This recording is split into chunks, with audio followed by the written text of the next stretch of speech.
También voy a pedir a David Reina que él pase aquí delante y vamos a estar orando también por él.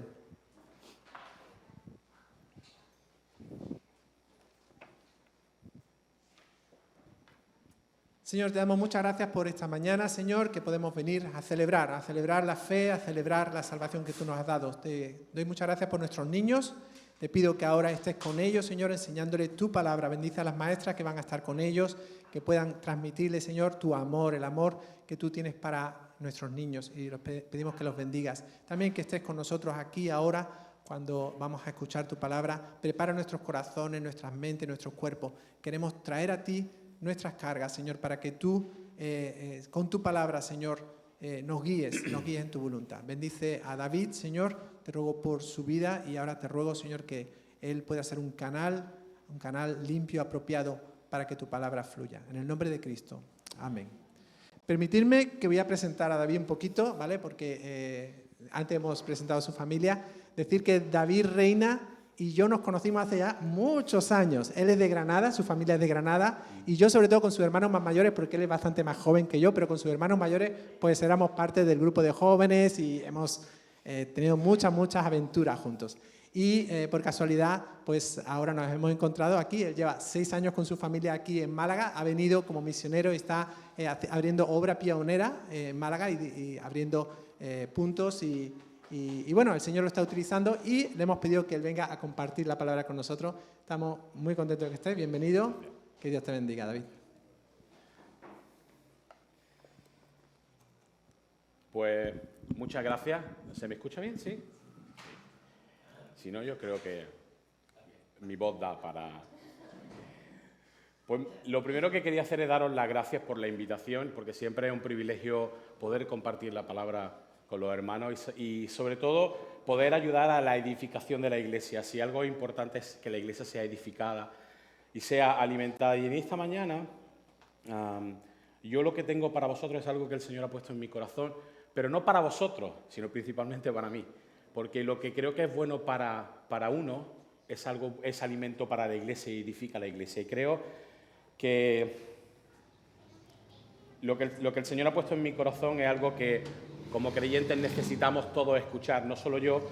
Y me gustaría dejar claro de que yo estoy aquí exponiendo, pero delante del Señor yo estoy con vosotros ahí sentados, ¿no? Porque quizá soy yo el primero que necesita escuchar esto, ¿no? El primero, y hablarlo a vosotros e intentar ser de ejemplo e intentar ser de ánimo también para vosotros. Y yo quería en esta mañana sobre todo animaros a que este mensaje sea algo que nos ayude, ¿no? Habrá cosas que serán difíciles de escuchar. Yo creo que algo que estamos muy acostumbrados últimamente en este mundo es a eliminar, a omitir el mensaje incómodo.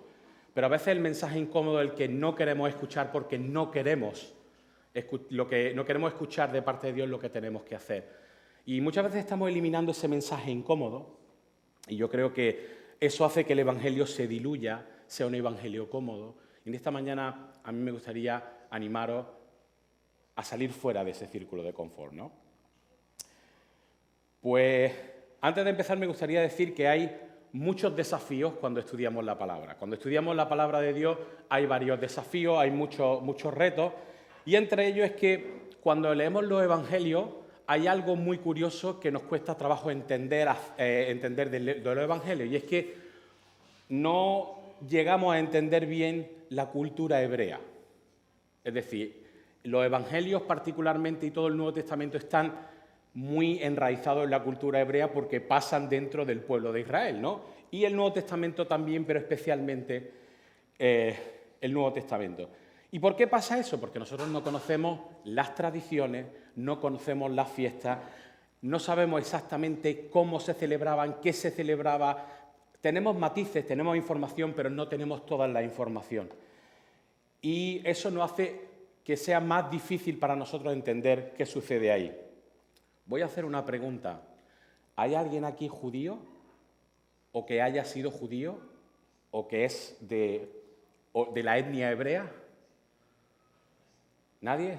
Pues me quitáis un peso de encima porque si digo algo que no es, no pasa nada. No, lo digo por eso porque si fuéramos, a excepción de que fuéramos judíos, hebreos, o hubiéramos procesado el judaísmo, eso sí nos ayudaría a entender lo que pasa en los evangelios. Pero como la mayoría de los que estamos aquí entiendo que no, nos dificulta. Y otra cosa muy curiosa, no sé si tenéis mucha información en cuanto a cómo funciona el lenguaje. El lenguaje es muy curioso porque cuando se estudia se habla de un emisor, de un receptor, un canal, el mensaje. Pues bien, cuando estudiamos el lenguaje hay algo muy curioso, y es que especialmente cuando el lenguaje es escrito y especialmente cuando hay conversaciones entre personas, solamente podemos percibir el 30% de lo que hay en la conversación. Y el 70% tiene que ver más con el lenguaje corporal, con la dicción, con mi mirada, dónde señalo.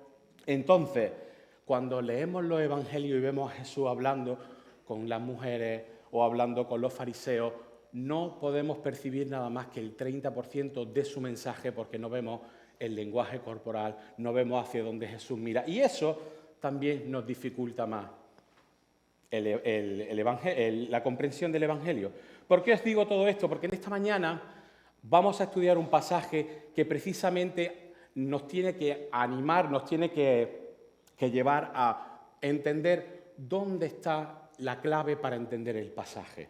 Si me acompañáis a Juan, capítulo 21, versículo 15, este pasaje es un pasaje que posiblemente todos conozcáis, pero es un pasaje que a mí particularmente siempre me ha llamado mucho la atención por una razón, porque veo que hay una coherencia hasta este punto, hasta este versículo, y a partir de este versículo todo lo que pasa hay algo como que parece que no hay una coherencia, parece que hay algo que está faltando, que no estamos entendiendo, ¿no? Y me gustaría en esta mañana intentar estudiar con vosotros, hacer una exégesis, intentar sacar la esencia del pasaje para entender qué está pasando aquí. Dice en Juan 21, versículo 15, después de comer Jesús dijo a Simón Pedro, Simón, hijo de Jonás, ¿me amas más que a esto? Le respondió, sí, Señor, tú sabes que te quiero. Jesús le dijo, apacienta mis corderos. Aparentemente aquí no parece que hay nada interesante, ¿no? Si le añadimos un poquito de contexto, el contexto de este pasaje es que esta es la tercera vez que Jesús se aparece a sus discípulos después de la resurrección, y eso lo podemos ver un versículo antes, en el 14, donde dice que era la tercera vez donde Jesús se aparecía a sus discípulos. No acabo de inventar la rueda, como veis. La segunda cosa que me llama la atención es la pregunta que Jesús le hace a Pedro. Jesús le pregunta a Pedro, ¿me amas más que a estos? Y yo os pregunto, yo cuando he estudiado este pasaje lo primero que pregunté, ¿y quiénes son estos? ¿A quién está señalando Jesús? ¿A quién está mirando Jesús? ¿A quién está oteando Jesús? Hay un 30% de información que Jesús me está dando, pero el 70% no lo puedo tener. ¿Cómo entonces puedo hacerlo? Bueno, la primera herramienta que tenemos es que si os interesa el griego, koiné, el griego del Nuevo Testamento, podemos ver cuál es la palabra para estos en griego, que es outón, que es un pronombre denominativo masculino plural que indica persona o cosa. Y después de hacer este ejercicio dice, no me ha dado mucha más información, no sé mucho más, pero es más, si pudiéramos hacer una traducción sencilla, literal, de la pregunta quedaría tal que así, ¿estás amando a mí más que estos? Por lo cual tampoco me imparte información. Entonces, ¿cómo puedo llegar yo a saber qué está diciendo Jesús aquí? Tenemos que hacer, como he dicho, una exégesis, y hay tres elementos que quiero que miremos en esta mañana, que es el hilo conductor, la coherencia argumental y el contexto cultural. Posiblemente estas tres cosas van a hacer que el pasaje se ilumine y me dé información. Vamos a empezar primero con el primer punto, que es, vamos a ir a lo erudito. No sé si vosotros conocéis a uno de los grandes comentaristas bíblicos, que es William Hendrickson. ¿Lo conocéis? Veo que no. Bueno, todo el mundo cuando se habla de comentarista bíblico inmediatamente piensan en Matthew Henry. Pero Matthew Henry, la verdad es que está un poco anticuado este señor. Hace ya mucho tiempo que él tradujo eso y necesitamos un poco una actualización de los comentarios. Si te haces con cualquier comentario del Nuevo Testamento de William Hendrickson, vas a tener una joya en tu biblioteca. Así que te animo que si te haces con uno de William Hendrickson, vas a disfrutar de comentarios muy interesantes. Pues bien, aunque he hecho yo promoción de William Hendrickson, en este punto no estoy de acuerdo con William Hendrickson. ¿Por qué? Porque William Hendrickson dice que estos son los discípulos que estaban esa mañana desayunando con Jesús. Esa mañana Jesús estaba en el contexto del pasaje, Jesús se le aparece en una playa, ellos están pescando y resulta de que Jesús les prepara el desayuno con la captura que habían hecho los discípulos esta mañana y se sientan a desayunar y cuando terminan de desayunar Jesús le hace esta pregunta.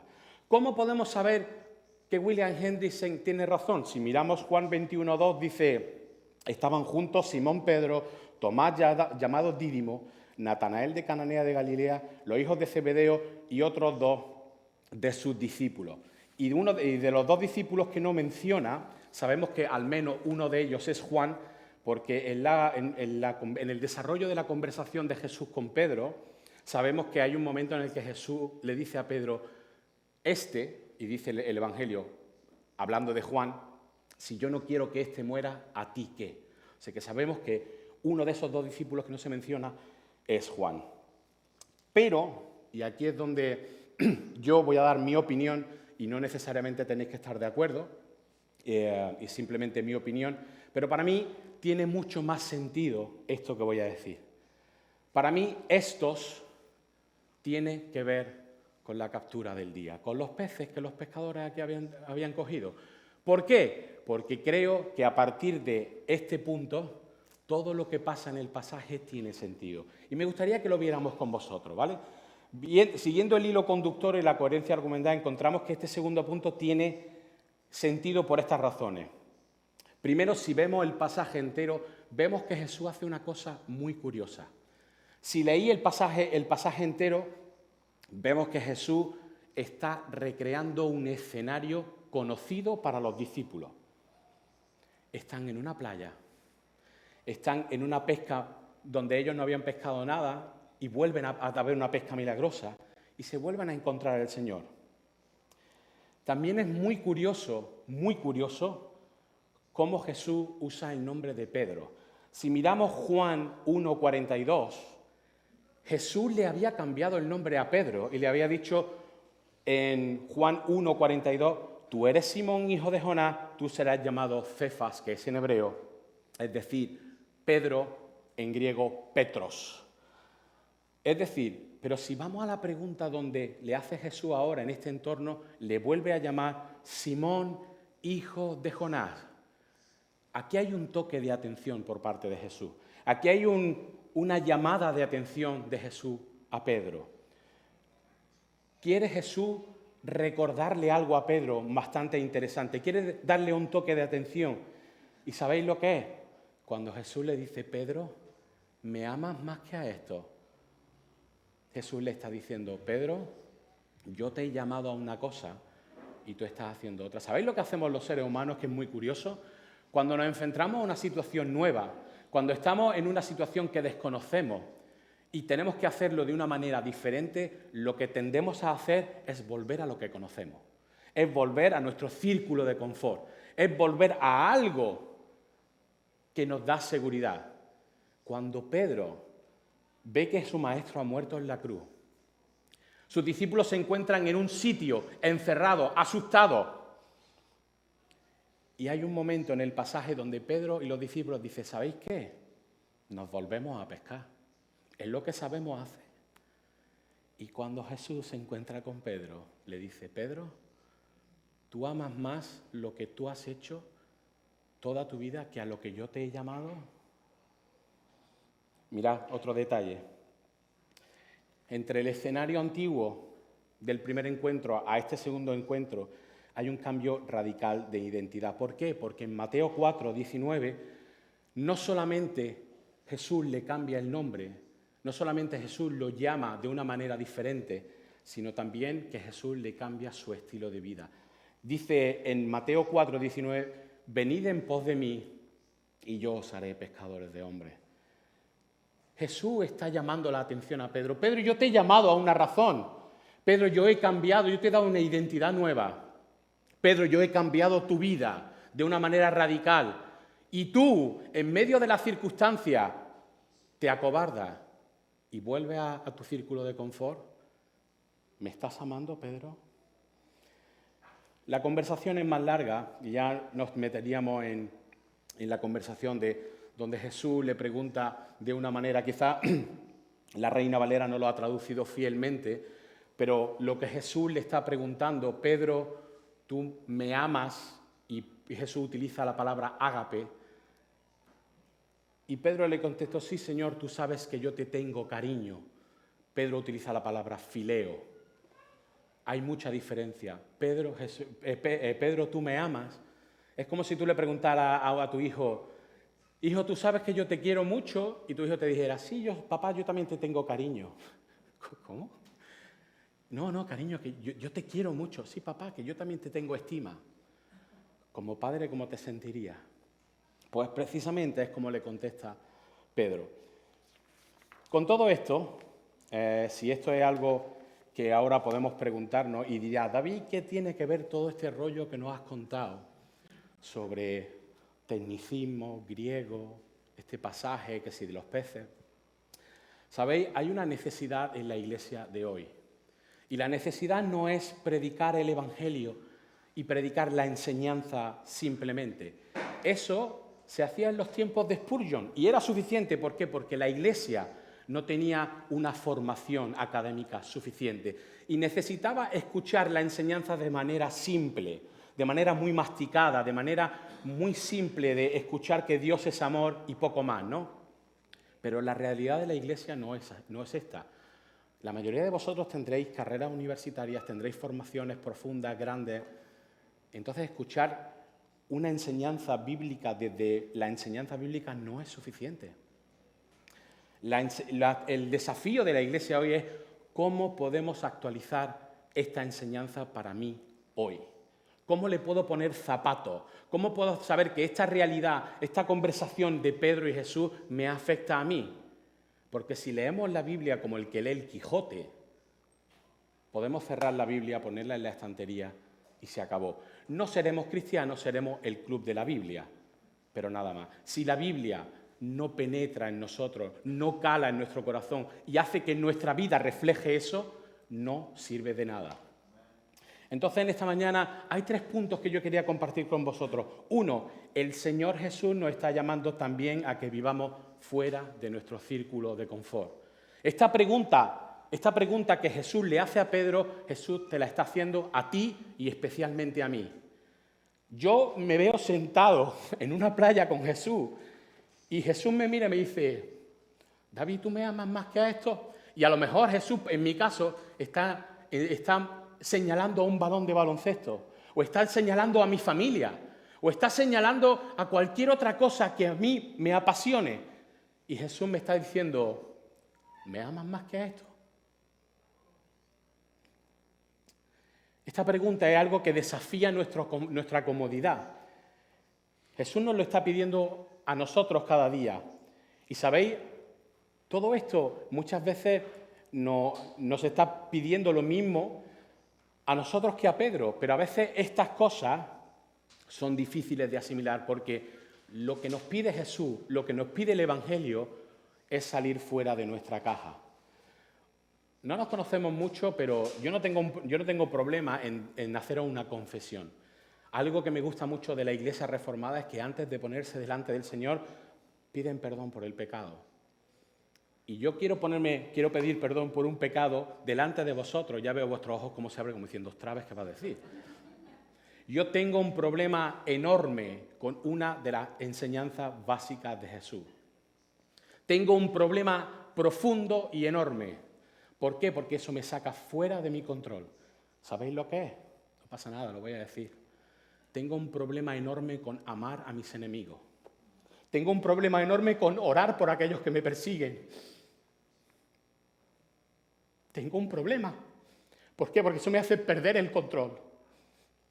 Porque eso me desafía y me hace no estar cómodo.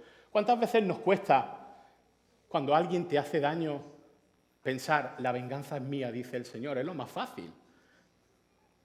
Pero vemos que Jesús nos llama a amar a nuestros enemigos y hacerles el bien. Fijaros, hacerles el bien. Cuando alguien te devuelve mal, devuelve bien.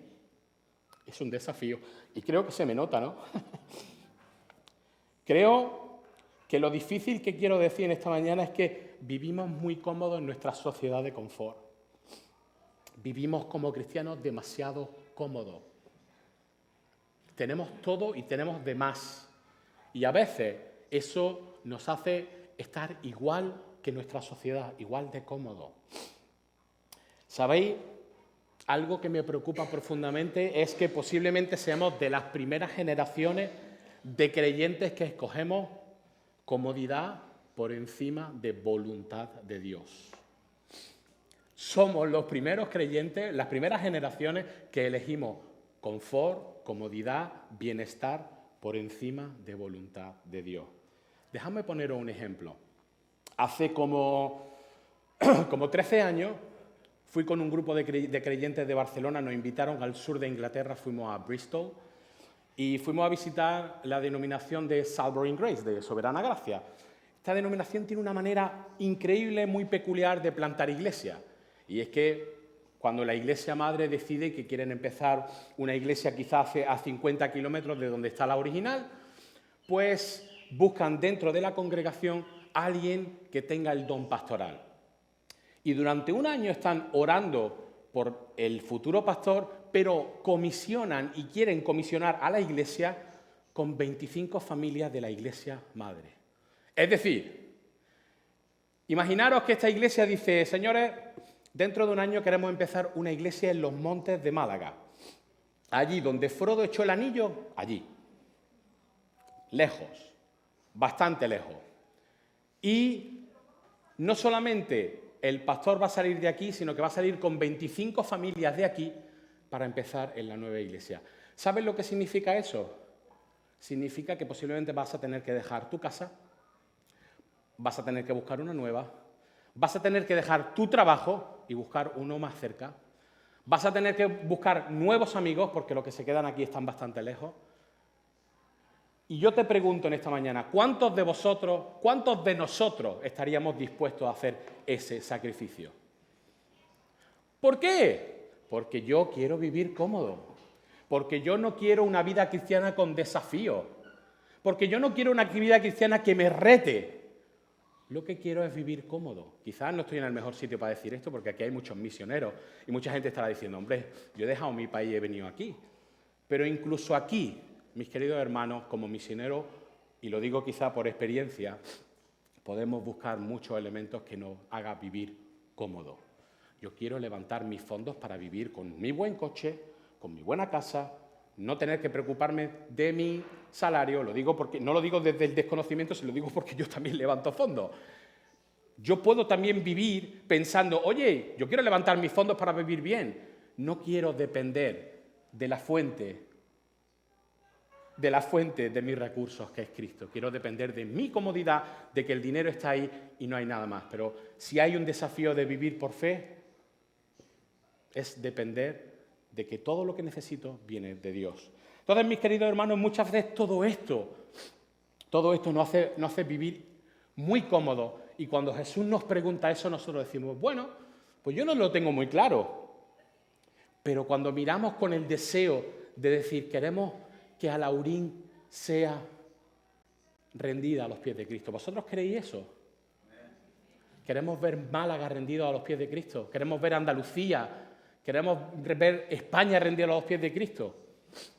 Cuando miramos ese desafío, nosotros le decimos al Señor, sí, queremos, pero el resultado de nuestro querer vivir en confort es que vemos cristianos no comprometidos ni con Dios ni con su fe. Os voy a poner un ejemplo. Después de los 2 años de pandemia, algo que ha hecho la Iglesia muy bien es adaptarse de una manera a pasos agigantados. Esa es la situación COVID. Oye, tenemos la tecnología, si esto hubiera pasado en los 80, no sé lo que hubiéramos hecho. Pero hoy, en este tiempo, tenemos la tecnología y gracias a Dios por medio de Internet podemos seguir un culto y de alguna manera, por Zoom o por otra plataforma, podemos mantener la comunidad. Pero ¿sabéis qué pasa? Que muchos cristianos han descubierto una cosa. Hay mucha gente que viene a la iglesia como el que va al cine. Vengo, me siento, recibo el show y me voy a casa. Cuando salgo por la puerta, lo que se ha dicho aquí, lo que se ha enseñado, ya está. Muy bien, mensaje increíble, pero no hago el ejercicio de, Señor, me está hablando, Señor, es para mí, Señor, ¿cómo puedo cambiar? ¿Cómo puedo parecerme más a ti? No lo hacemos, porque somos de la generación de la televisión, vemos un espectáculo y nos vamos a casa. Pues bien, la Iglesia ha descubierto de que hay mucha gente que no ha vuelto.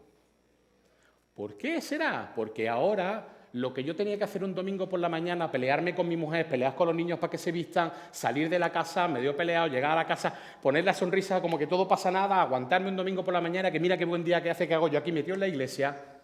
No sé si acabo de fastidiar la traducción, lo siento. Pero hace muy buen día, estoy en la iglesia perdiendo la mañana. ¿Por qué tengo que estar yo aquí? Pues muy sencillo. Esta gente que ha hecho todo este proceso se han dado cuenta de que pueden hacer lo mismo que hacen aquí, pero en su casa, en pijama y en zapatillas, desde el sofá de su casa. Porque es más cómodo. ¿Para qué tengo que ir yo una mañana a la iglesia un domingo por la mañana? ¿Para qué?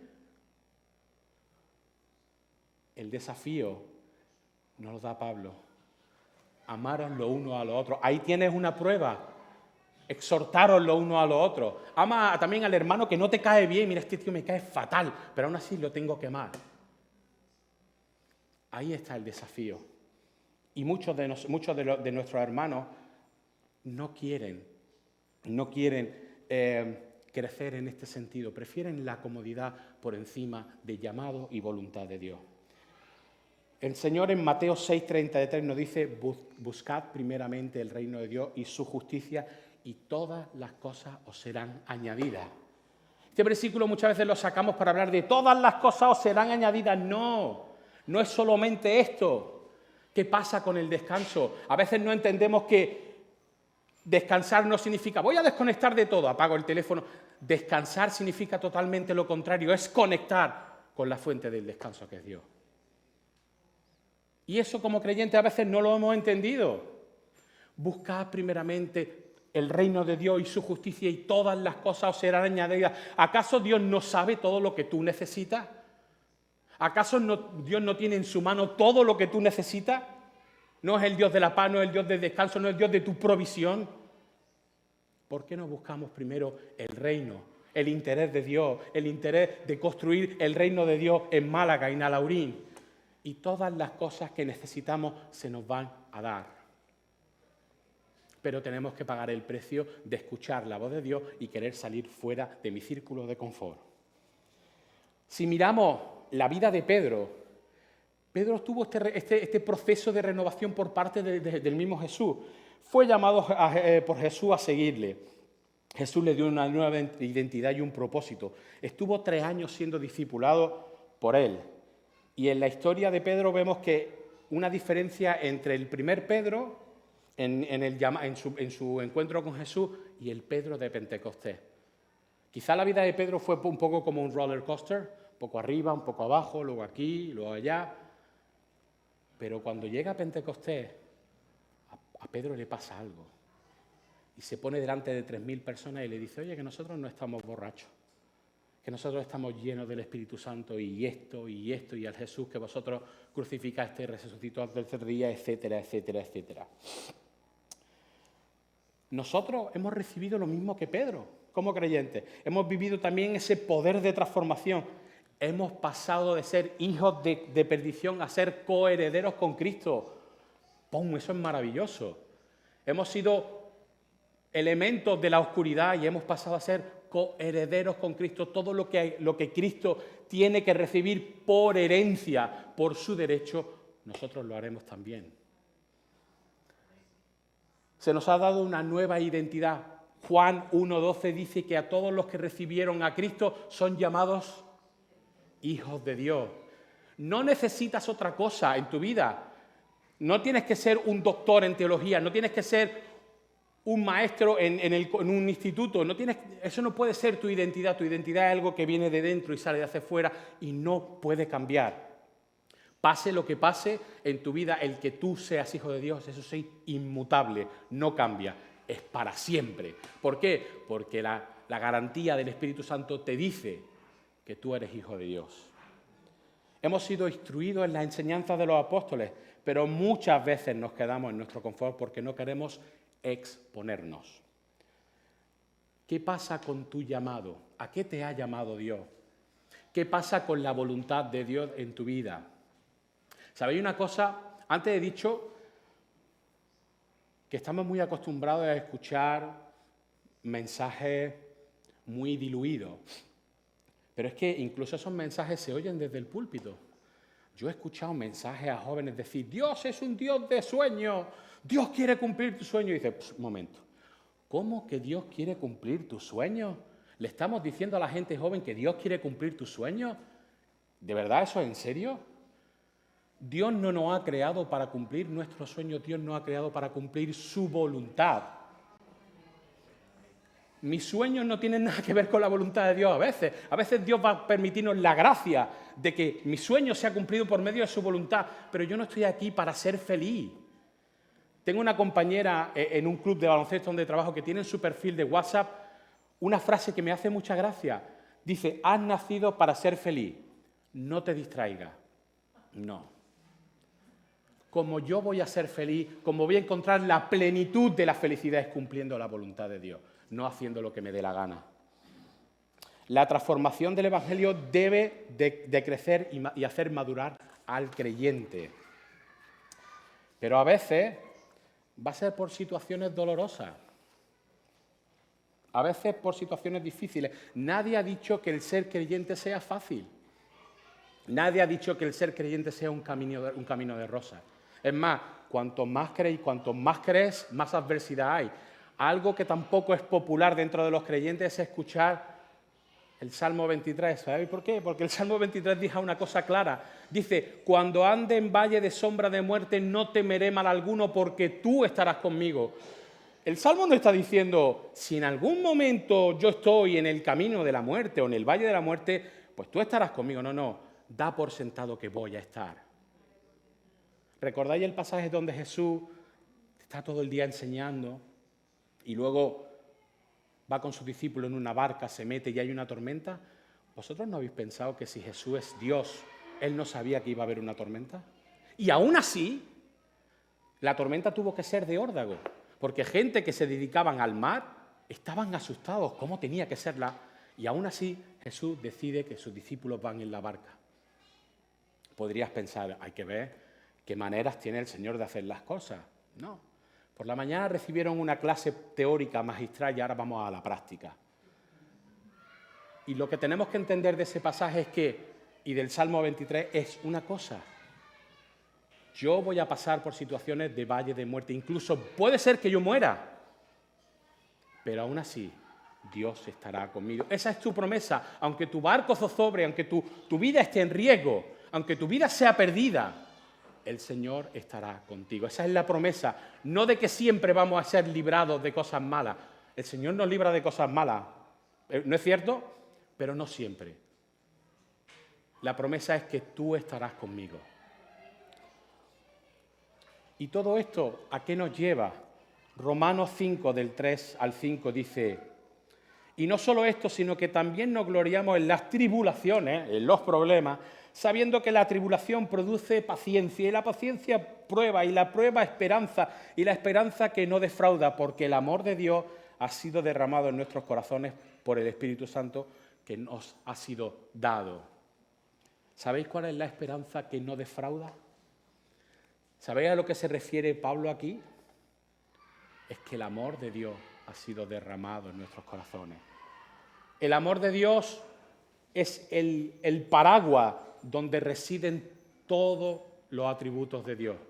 No podemos hablar del amor de Dios sin hablar de su ira. No podemos hablar del amor de Dios si no hablamos de su justicia. Todo está dentro del amor de Dios y ha sido derramado en nuestros corazones. Es más, todo esto nos lleva a algo que es vital para ser creyente, y es que nos lleva al camino de la santidad. ¿Y sabéis lo que nos dice la Biblia? Que sin santidad nadie verá a Dios. No es un tema trivial, no es un tema de blanco o negro, es un tema muy serio. Sin santidad nadie verá a Dios. Y Jesús estaba intentando enseñarle esto a los fariseos cuando le empieza a decir: «Ay vosotros, escribas y fariseos hipócritas, que no dejáis entrar a otro al reino de Dios y tampoco entráis vosotros». Hermanos, estamos hablando de algo serio. Y lo último, y con esto me gustaría ir acabando, es para que ser elementos de la transformación y para que todo esto nos ayude a ser elementos de la transformación para el mundo en el reino de los cielos. Vemos que Jesús al final comisiona a Pedro. Vemos que Pedro tiene la oportunidad de decirle: «Señor, sí, yo me equivoqué contigo. Sí, Señor, yo te he negado». Y muchas veces nos olvidamos de que Pedro hizo exactamente lo mismo que hizo Judas. Solo que Pedro tuvo la oportunidad, aunque Judas también, pero tuvo la oportunidad más literal de decirle al Señor: «Sí, Señor, yo te he negado». Quizá algunos dicen porque Dios conocía el corazón de ambos, de Judas y de Pedro, y sabían que Judas no iba a ser capaz de poder hacer un proceso de arrepentimiento como el que tuvo Pedro, ¿no? Y fijaros que si Pedro se expuso, que esto le costó la vida. No lo sabemos a ciencia cierta porque la Biblia no lo dice, pero lo que dice la historia de la Iglesia es que Pedro terminó crucificado también. Es cuestionable si fue en Roma, no sabemos. Pero cada historia de cada discípulo de Jesús terminó en forma trágica, excepto Juan, que terminó en la isla de Patmos. Podemos pensar si fue más o menos trágico, pero Juan terminó su vida en la isla de Patmos, ¿no? Pero todo esto resulta de que los resultados de la obediencia de Pedro nos llegan hasta el día de hoy. Nos llegan hasta el día de hoy. A mí me gustaría que nos preguntáramos, tú y yo, ¿vamos a quedarnos en nuestro círculo de confort? ¿Vamos a seguir pensando en que el protagonista de la historia, de mi historia, soy yo? No se trata de ti ni de mí, no se trata de tu historia, se trata de que tú eres un granito más, eres un engranaje más en el gran reloj de Dios. Dios te usará a ti, pero Jesús nos dijo: si no eres tú, aún las piedras hablarán. No somos necesarios, somos prescindibles. ¿Estamos dispuestos a exponernos para poner nuestra vida por causa del reino?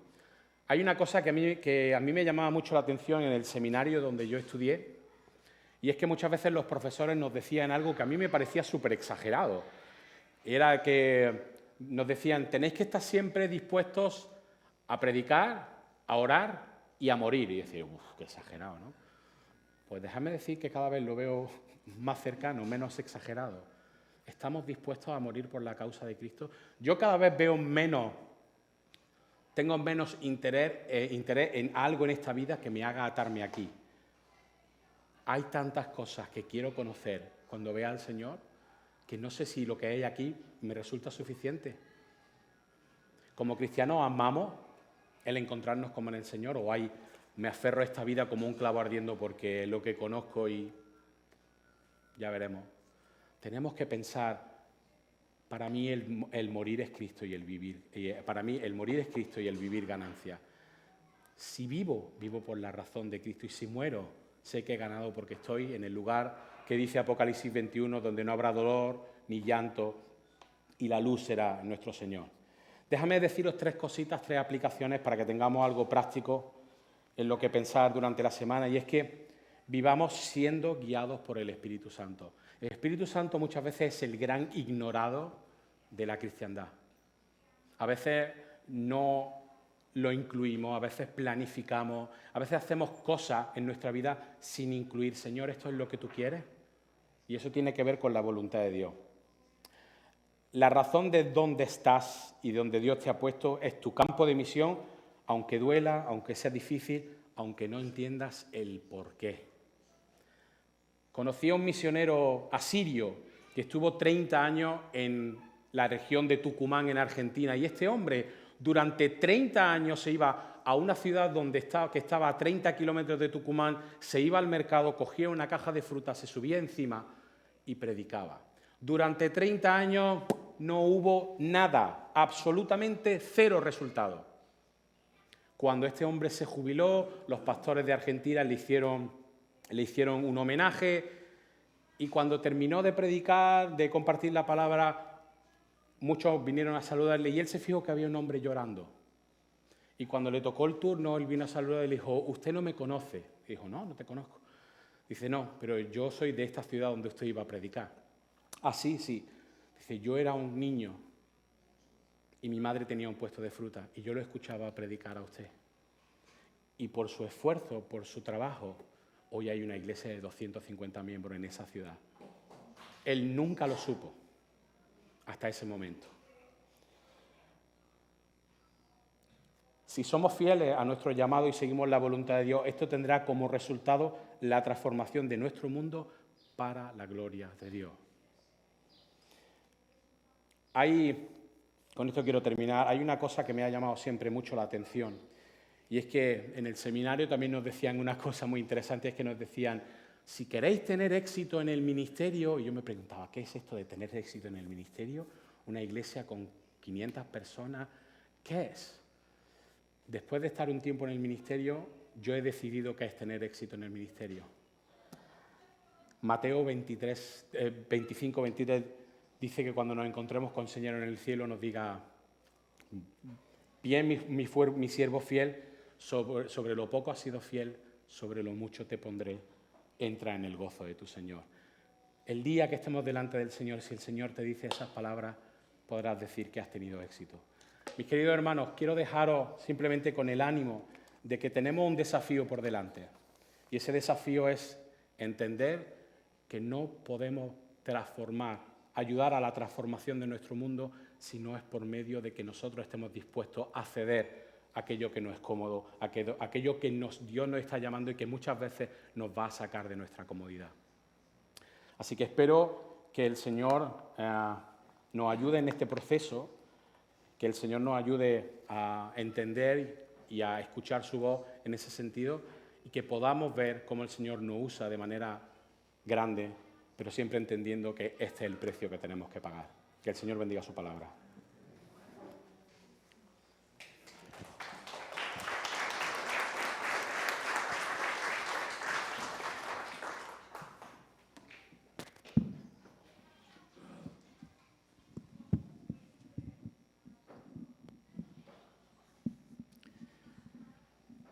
Gracias, Señor.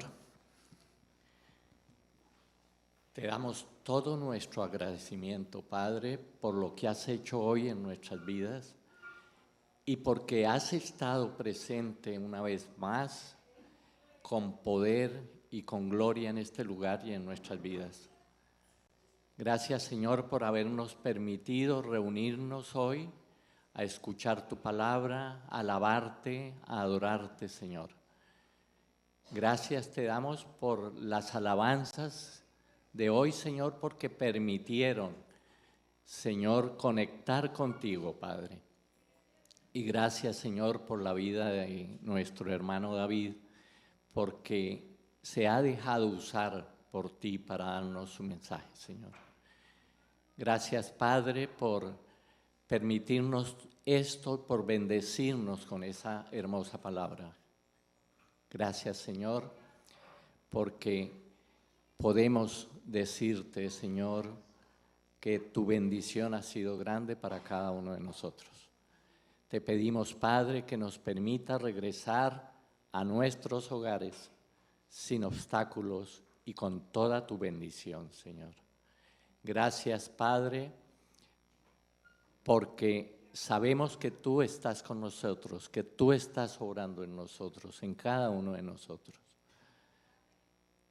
Queremos declarar, Señor, que la gracia del Señor Jesucristo, el amor de Dios y la comunión del Espíritu Santo sea con cada uno de nosotros. Amén. Si algún hermano necesita oración, no duden en pasar acá al frente, que habrá una persona que orará por su necesidad. Los demás hermanos los invitamos a que salgan del local y tengan un momento de coinonía ahí afuera. Gracias y muchas bendiciones en esta semana. En el nombre de Jesús. Amén. Amén.